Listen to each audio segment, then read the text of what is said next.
Hello and welcome to Night Tricks. I'm Tom, your ghost host, and the night is dark, so it's time for another tale.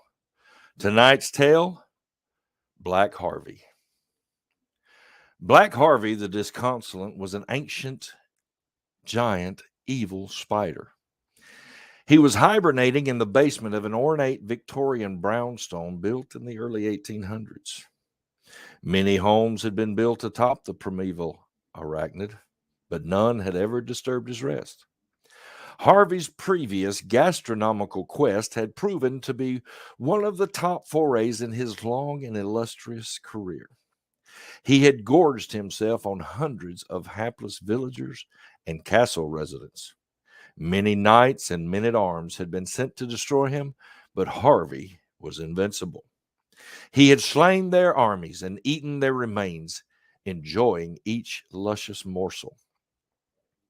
And Harvey had lain content for hundreds of years, and it was now nearing the time that the feedings would again commence, and he was beginning to feel the rumblings in his abdomen, even in his deep slumber. Early in the previous century, the current home had been updated to the newest standards, and several modern conveniences had been added. One in particular had turned out to be the specific favorite of old Harvey. A small round hole had been cut into the floor just above Harvey's left eye. He wasn't sure why it had been done, but Harvey enjoyed the warm, moist air that flowed down over him from time to time. It also had the added benefit of a dew that felt like the finest goose down that floated on the air and settled all over Harvey's immense spider girth. Over time, he was covered in a soft blanket of fluff. Harvey could not remember a time when he was more content in his sleep. Then, one day, just before he would awaken, Harvey realized that he had not felt the humid breeze for some time. He heard stirrings above his left eye and wondered about his beloved amenity. A diffused light began to glow in the hole, and he heard muffled voices of the home's inhabitants. With a smug little smile in the deepest recesses of his dark and morbid heart, Harvey decided that they would be his first taste in this century. "Hey, Rube." "Yeah, Barney, what you need?" "This dryer vent's clogged. I'm going to have to poke something down in there to clean it out." "Okay, Barn." "Why don't you find me a clothes hanger? How about it?" "Sure." Harvey hears some shuffling and movement above him and starts dreaming of his first taste of human flesh in more than a millennium. "Damn it, Rube, what raised you? Don't you even know what a friggin' hanger is?" "What? I got you a clothes hanger like you asked for." "Geez Louise, Reuben, them's plastic clothes hangers, you doofus." "So it's still a clothes hanger, ain't it?" In his dream state, Harvey sees himself rising over the humans and piercing a human torso with his long foreleg and sliding the corpse down to his dripping maw, snapping the neck and draining the carcass of its life-giving essence, then repeating the process over and over and over. Harvey gives a childish giggle in his sleep. He knows the time is almost here. "Rube, how in the hell are we supposed to untie a plastic hanger and shove it down the hole? Damn it, boy, what dingleberry gave birth to you?" "Ain't no need to get persnickety, Barn." "Persnickety? Since when do you use such stupid words, Rube? Ain't never known shit. Never mind, dingbat. Just go find me a wire hanger, you idiot." Down in the dark and dank basement, Harvey waits in anticipation. He can feel the stirrings deep down in his sinister arachnid soul that his time to wake is ever nearer. He can smell the scent of human blood that is his delicacy of choice. Black Harvey knows that he is within seconds of tasting this much-loved cuisine.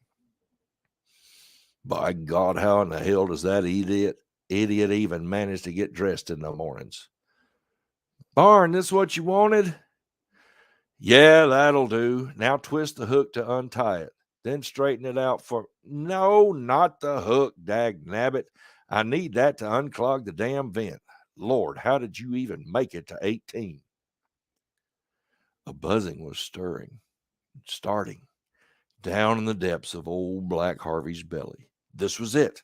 Any moment now, he would wake and burst through the floor and begin to feast. He would begin with these two and then find others. Harvey would again be the scourge of the countryside, of the city, of the world. He would gorge and devour. Black Harvey would dine and glut himself to the bursting point and then find a place to rest again. He was sure that this would be his greatest feast in his long and dark career as an all-consuming monster. Just a few more seconds, and it would be time. Harvey opened his left eye just in time to see a small metal hook sliding towards it. The hook plunged into his eye and drove deeper and deeper until it slipped past his brainstem. As the hook passed the stem, it suddenly turned and began to move in the opposite direction. Before Harvey could even think, the hook snagged his brainstem and pulled it out of his eye, pulling the multifaceted eye with it. A dark as night black pus started to bubble out of his eye as it lolled on the side of his head, and his life source drained away. Black Harvey, the disconsolate, ancient and giant spider, consumer of blood and destroyer of souls, could not move. This could not be. Not to Black Harvey, but it is. The fluffy down that covered his body began absorbing the dark ooze that was emanating from Harvey's body. Within seconds, there was nothing but a large black felt blanket lining the entire basement, an insulation that would last for 1,000 years.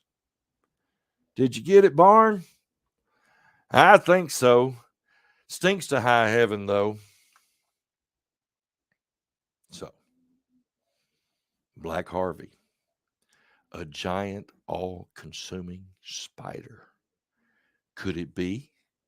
Was this just a story from fantasy and fiction? Or could there be such a beast? You decide. So the tale is told. Thank you for joining us on Night Treks.